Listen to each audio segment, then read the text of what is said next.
पिछले लेक्चर में हमने देखा एब्स्ट्रैक्ट मेथड और एब्स्ट्रैक्ट क्लास और कंक्रीट क्लास के बारे में देखा। अगर आपने वो वीडियो नहीं देखा है तो लिंक मैं डिस्क्रिप्शन में दे दूंगा, आप उसे ज़रूर देख लें। तो अब मैं यहाँ पर लिख रहा हूँ import java dot util dot scanner. Scanner का यूज इनपुट लेने के लिए करते हैं। मैं यहाँ पर लिखता हूँ एब्स्ट्रैक्ट क्लास, ये हो गया, और फिर टेस्ट 15। आप कोई भी नाम वहाँ पर दे सकते हैं, ज़रूरी नहीं है कि आप यही नाम दें। आगे बढ़ते हैं। एब्स्ट्रैक्ट में हमने क्या देखा था? एब्स्ट्रैक्ट मेरा क्या होता है? फंक्शन है डिक्लेरेशन बट नॉट डेफिनेशन। तो मैं यहाँ पर 2-3 वेरिएबल ले लेता हूँ, इंट ए बी सी। अब मैं फंक्शन को डिक्लेयर करूँगा एब्स्ट्रैक्ट वॉइड इनपुट, एंड फिर दूसरा करता हूँ एब्स्ट्रैक्ट वॉइड ऐड, एंड फिर एक कर देता हूँ एब्स्ट्रैक्ट वॉइड रिजल्ट। मैं स्कैनर का ओबीजे ले लेता हूँ एक, scanner IP equal to new scanner system in, ये हो गया सिस्टम इन। अब चलते हैं मेन मेथड की तरफ। ये देखिए abstract void input abstract class test, ये मेरा हो गया फंक्शन का डिक्लेरेशन। यहाँ पर मेन मेथड स्टार्ट करते हैं। मेन मेथड में आपको एब्स्ट्रैक्ट कीवर्ड का यूज नहीं करना है, तो चलिए शुरू करते हैं। क्लास मेन 12 एक्सटेंड कीवर्ड का यूज इनहेरिट करने के लिए कर रहा हूँ, ताकि ये टेस्ट 15 के जितने भी प्रॉपर्टीज़ हैं ये एक्सटेंड कर सकें, ये ले सकें। तो शुरू करते हैं। अब यहाँ पे है पहला मेरा क्या है, वॉइड इनपुट। तो मैं यहाँ पे लिख देता हूँ वॉइड इनपुट। वॉइड इनपुट का डेफिनेशन लिखना है मुझे। अब यहाँ पर एक आउटपुट स्क्रीन पर मैं एक मैसेज प्रिंट करा रहा हूँ। तो ये system dot out dot print Elon please enter the number, ये हो गया। A is equal to I P. I P मेरा क्या था? ऑब्जेक्ट, स्कैनर का ऑब्जेक्ट था। ये देखिए ये है मेरा, ये आई पी रहा। तो आई पी डॉट नेक्स्ट इंट, ये हो गया। अब उसी तरह बी का भी लेंगे, B is equal to I P dot next int. ये कीबोर्ड से मेरा इनपुट ले लेगा। तो अभी सेकंड वाला क्या था मेरा, वॉइड ऐड। तो सेकंड लिखेंगे वॉइड और फिर उसका डेफिनेशन लिखेंगे। तो ये डेफिनेशन का लिख देते हैं यहाँ पर। डेफिनेशन में मैं क्या लिखूँगा, C is equal to A plus B कर देता हूँ। अब फिर उसके बाद क्या था मेरा, वॉइड रिज़ल्ट, ये हो गया। अब फिर क्या करूँगा, आउटपुट स्क्रीन पर मैं रिज़ल्ट की वैल्यू प्रिंट करा दूँगा। System dot out dot print L N bracket में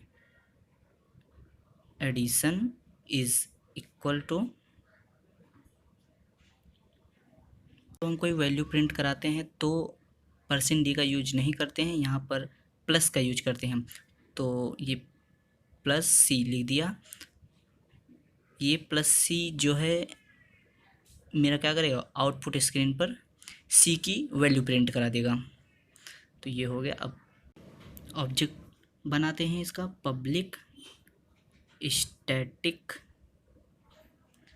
वॉइड मेन स्ट्रिंग। अब यहाँ पर मैं क्या करूँगा, ऑब्जेक्ट बनाऊँगा, वो भी किसका, जो मेरा सब क्लास है।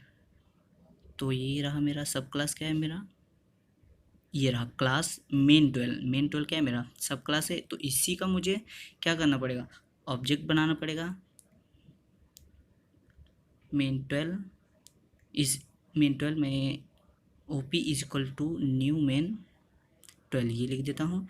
फिर अभी आगे बढ़ते हैं। जितने भी मैंने डिक्लेरेशन किए हैं यहाँ पर मुझे किसके, ऑब्जेक्ट ओ पी के द्वारा सबको कॉल करना है।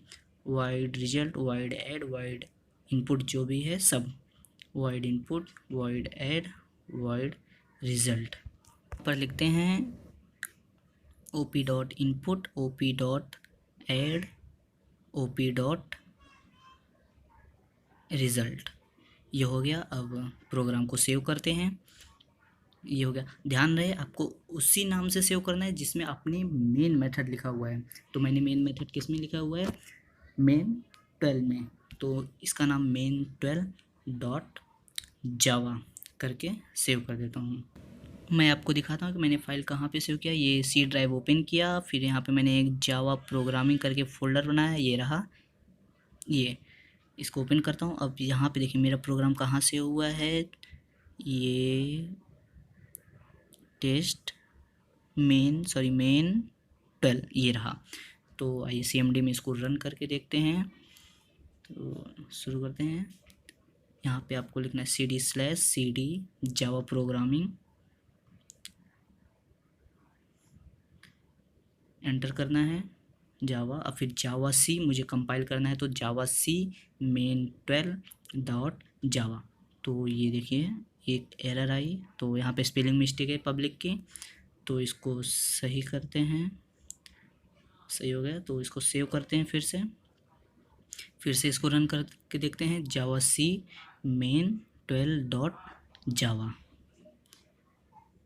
ये हो गया सक्सेसफुल कंपाइल। अब इसको रन करते हैं। रन करने के लिए जावा main12, एंटर द नंबर, हो गया 4 and 5, कितना है 9, सही है। तो फिर से मैं एक बार करके देख ले रहा हूँ। ये हो गया 45 एंड दिया 5, तो कितना आया 50। तो बिल्कुल सही है। तो बने रहिए इसी तरह हमारे चैनल के साथ।